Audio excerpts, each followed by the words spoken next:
Bakit yung mga dropout mas mayaman pa sa mga cum laude? Kung makita mo nag-dropout si Mark Zuckerberg, bilyonaryo. Cum laude si Juan, 25,000 ang sahod. Sino ba talaga mas tama? Bago ka mag-isip na kung ano-ano dyan, hindi ako mag-encourage na mag-drop kayo. Pero bago ka mag-decide, meron tayong 4 na sitwasyon na kailangan mong malaman. At depende kung nasaan ka doon. At sa dulo ng video na to, ibibigay ko sa iyo yung exact 30-day action plan, week by week, para masimulan mo na ang pagiging successful ngayong gabi.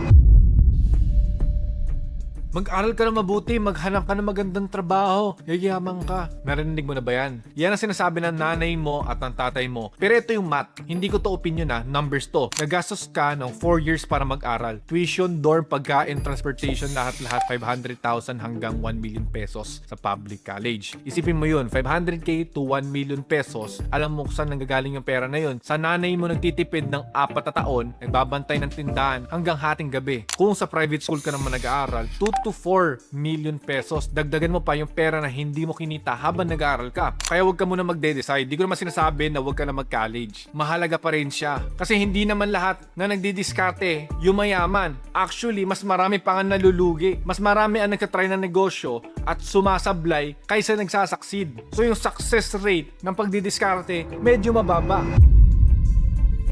So, i-flip natin yung kwento. Hindi ito overnight success, pero based na nakikita ko sa libo-libong students ko, ang mga nagfo-focus sa pagbubuo ng skills nila at dumidiskarte, kapag sineryoso nila to 4 to 8 weeks, may resulta na kagad sila. Basta seryoso to May student ako, 22 years old, taga Bulacan. Yung phone niya, second hand na Redmi, walang laptop. Week 1, nag-research siya ng video editing sa YouTube, libre lang. 2 to 3 hours a day, habang break sa trabaho. Week number 3 is nag-DM ng 50 business owners sa Facebook. 50. Alam mo ba kung ilan yung nag-replies? 3 sa 50. Tapos isa lang ang nag-yes. And then, 8,000 pesos yung first project niya. 3-minute product video para sa isang e-commerce product. Pero yung month 3, 4 na clients na meron siya. 45,000 pesos per month. Hindi magic, hindi overnight success to. 50 DMs, 3 replies, 1 yes, yun ang diskarte. Basta mag-take ka lang ng action. Huwag mo na intayin pang graduate ka bago ka gumawa ng diskarte mo. Kung kaya mo naman pagsabayin mo na.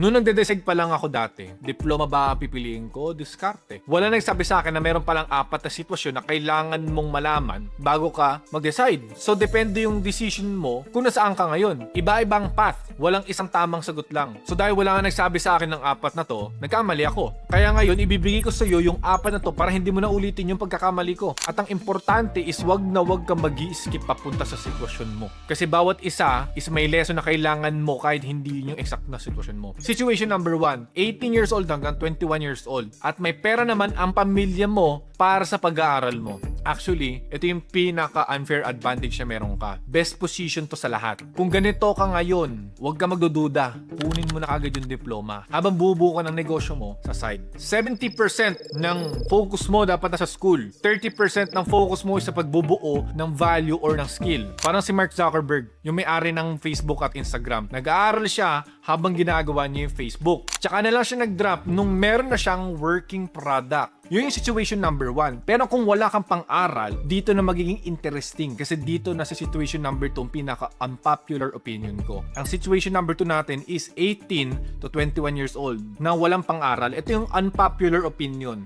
Dumiskarte ka na muna. Tsaka ka na kumuha ng diploma later. Kasi sa totoo lang, wala ka naman choice. Kundi dumiskarte para kumita ng pera, di ba? At maraming tao na nagsimula dito. Hindi nakapagtapos pero malayong malayo ang narating nila dahil maaga silang kumilos. So paano? Dalawa lang i-recommend ko. Mag-affiliate ka sa TikTok or Shopee. Or mas maganda, maging digital middleman ka. Ikaw ang tulay, iko-connect mo yung client sa contractor, kumikita ka sa gitna. Wala kang malaking puhunan. Kapag kumita ka, pwede ka na mag-ipon. Kapag na-reach mo na 200,000 pesos na savings, pwede ka na mag-decide sa sarili mo kung kailangan mo ba yung diploma. So situation number 3 natin is 22 years old hanggang 30 years old na may trabaho na. May trabaho ka na, pero gusto mong lumaki ang kita mo or yung sweldo mo. Huwag ka magre-resign kagad. Mag-build ka muna ng small business sa side habang nagtatrabaho ka. Pero, huwag physical business, please lang. Huli mo na yun kasi meron silang kapital. Mag-online side business ka muna na mga walang kapital para kung nag-fail ka man lang, at least walang perang nawala sa'yo. Huwag ka magre-resign kaagad kasi yung sahod mo yun yung safety net mo eh. Yun yung nagbubuhay sa'yo at sa pamilya mo. Kaya wag mong bibitawan ng sahod mo hanggat hindi ka pa sigurado sa side income mo. Ang pagkakamali lang kasi ng iba is 9 to 5, after ng 5, pahinga na. Kung gusto mo talaga maging successful, yung 9 to 5 para yun sa bills mo. Yung 5 to 9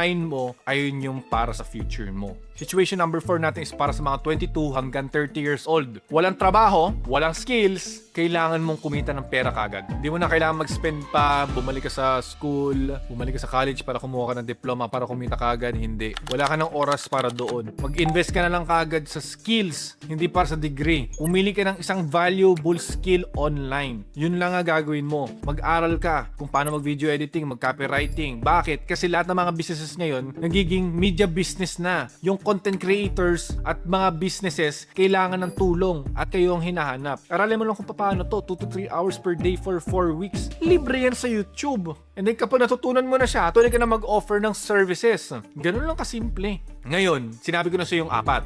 At ngayon, siguro alam mo na kung saan ka dapat sa sitwasyon na to. Pero meron isang bagay na mas mahalaga pa sa pagpipili ng diploma o diskarte, at ito yung hindi sinasabi ng karamihan. So ano ba talaga? Diploma o diskarte? Ito yung pinakasikat na tanong na marami ako tinanungan sa mga podcast ko. Naging media personality pa ako dahil sa question na to. Marami akong pinasikat na tao dahil sa question na to. Ngayon, after many years, many connections, many millions na dumaplis sa kamay ko at pumunta na sa kamay ko. At alam mo na yung pinaka na-realize ko, ang pinakamalaking lesson na natutunan ko. Hindi lang dahil sa business model yung ibang tao kaya sila nagiging successful, kundi din dahil sa capacity nila na mag-tolerate ng sakit, ng stress, at ng emotional imbalance. Kung gano'ng kataas yung pain tolerance mo, gano'n din kataas yung mararating mo. Kaya ang tanong hindi diploma o diskarte. Ang tamang tanong dapat is, sa sitwasyon ko ba ngayon, ano ba talaga ang pinakamatalino kong gawin para yumaman ng pinakamabilis? Naalala mo yung sinabi ko kanina, 30-day action plan. Ito na yun. So week 1, ito yung pwede mong gawin. Pumili ka ng isang skill, video editing or copywriting. Kasi lahat ng mga businesses nagiging media business at sila yung kailangan ng tulong.